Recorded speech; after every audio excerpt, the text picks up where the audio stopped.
పట్టభద్రుల ఎమ్మెల్సీ ఎన్నికల ప్రచారంలో భాగంగా మాకు నిన్న సీఎం గారి సభ సక్సెస్ చేసినందుకు పట్టభద్రులందరికీ కృతజ్ఞతలు చెప్తూ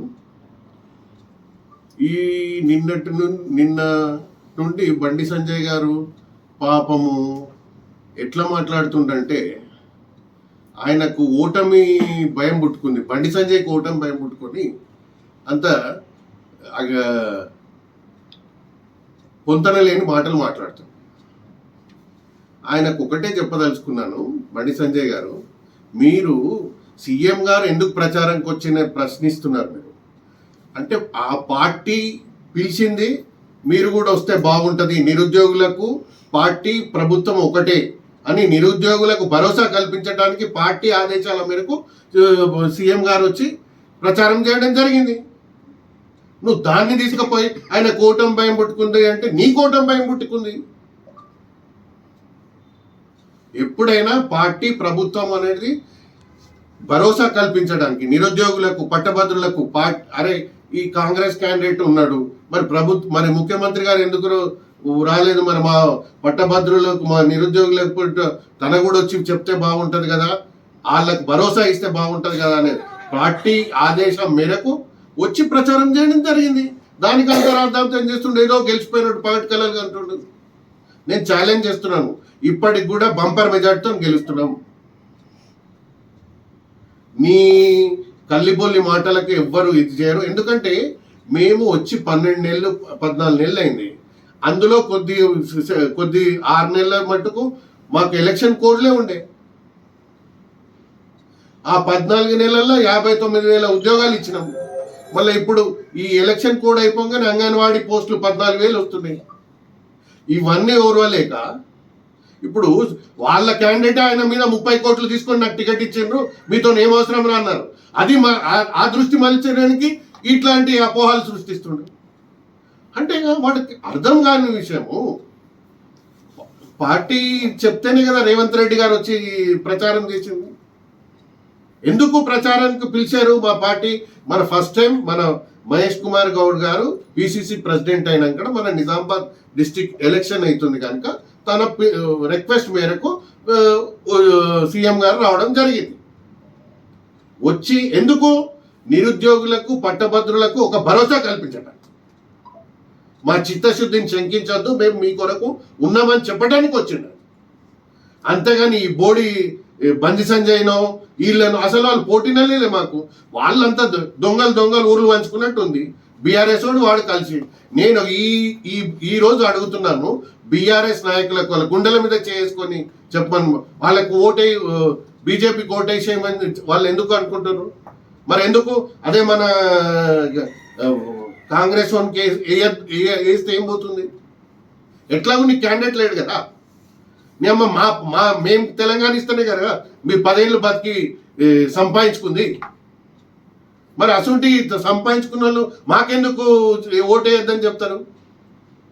అంటే మీరు దొంగలు ఊళ్ళు పంచుకొని.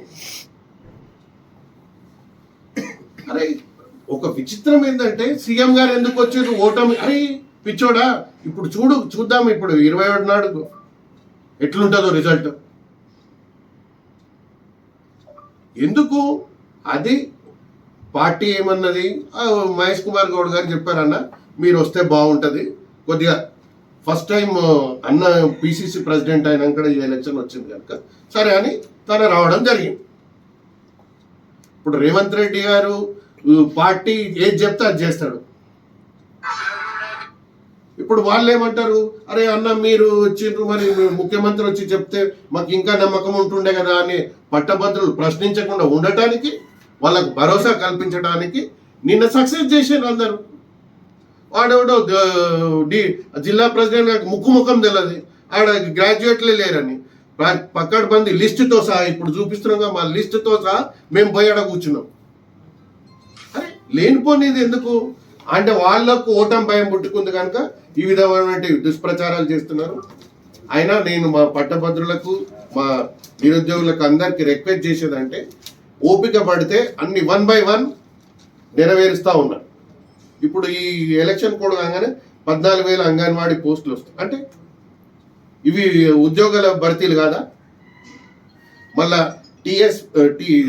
మన పబ్లిక్ సర్వీస్ కమిషన్లో కూడా ప్రక్షాళన తెచ్చారు. వాళ్ళేమో పేపర్లు అమ్ముకున్నారు, లీకులు చేసి అమ్ముకున్నారు. మా దగ్గర అయితే పకడ్బందీగా యూ కెనాట్ ఈవెన్ అది ఈ అవుట్ సోర్సింగ్ ఉద్యోగం కూడా ఈ ముందు ఈ లిస్ట్లో ఉన్న వాళ్ళకు ద్వారా ఫిలప్ చేయండి అని ఆదేశాలు ఇవ్వడం జరిగింది. ఎందుకు? వాళ్ళకు ముందు ప్రయారిటీ ఇవ్వాలా. మన గ్రాడ్యుయేట్స్కు, నిరుద్యోగులకు ముందు అవుట్ సోర్సింగ్ ఉద్యోగాలు లోకల్లోనే ఉంటుంది. కానీ ఇప్పుడు అవి కూడా ప్రతిభారంగానే ఫిలప్ చేయాలని ఇచ్చాడు. ఇంత పారదర్శకంగా చేస్తూ ఉంటే ఇదేమో ఇంకా విచిత్రం అనిపిస్తుంది.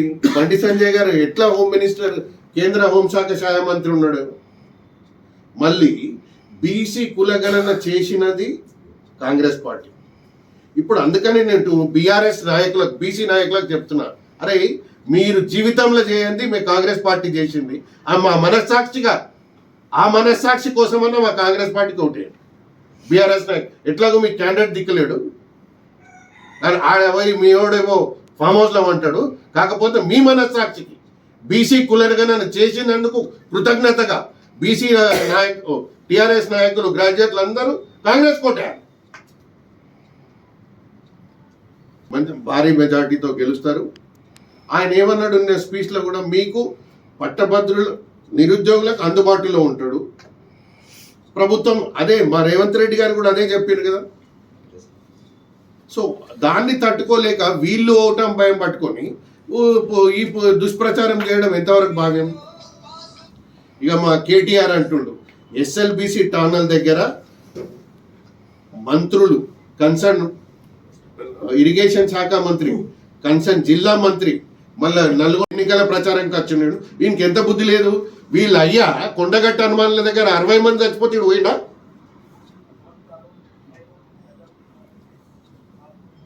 అంటే రాజకీయాలు చెప్పేది ఒక పద్ధతి ఉండాలి. 24/7 ఎవరో ఒకరు మినిస్టర్ ఆడు ఉంటున్నారు. మళ్ళీ సీఎం గారు రివ్యూ చేస్తూనే ఉన్నారు. వీళ్ళు 10 ఏళ్ళు ఉట్టిగా దాన్ని నిలబెట్టి ఇచ్చేసి వాళ్ళు చేసిన పాపాలు మేము దాన్ని కంప్లీట్ చేయాలి.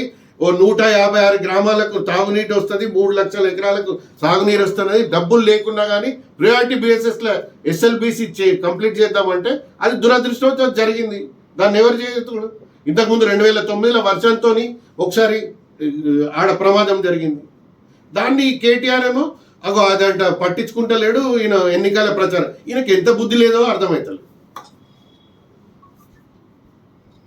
ప్రతిదీ. నేను అందుకనే టీఆర్ఎస్ నాయకులు, బీఆర్ఎస్ నాయకులకు చెప్తున్నా, బీసీ నాయకులారా, మేము కులగన చేసినందుకు కృతజ్ఞతగా మీరు మాయ మాటలు నమ్మకుండా కాంగ్రెస్ని బలపరచాలి. ఎందుకు? మా కాంగ్రెస్ పార్టీ తెలంగాణ ఇస్తేనే మీరు 10 ఏళ్ళు బతికి సంపాదించుకున్నారు. మిత్రులారా, మీ అందరి ద్వారా రేపు 27వ తారీఖు నాడు గ్రాడ్యుయేట్లందరూ పెద్ద ఎత్తున పాల్గొని మా అభ్యర్థి నరేందర్ రెడ్డి గారిని గెలిపించాలని కోరుకుంటున్నాను. ధన్యవాదాలు.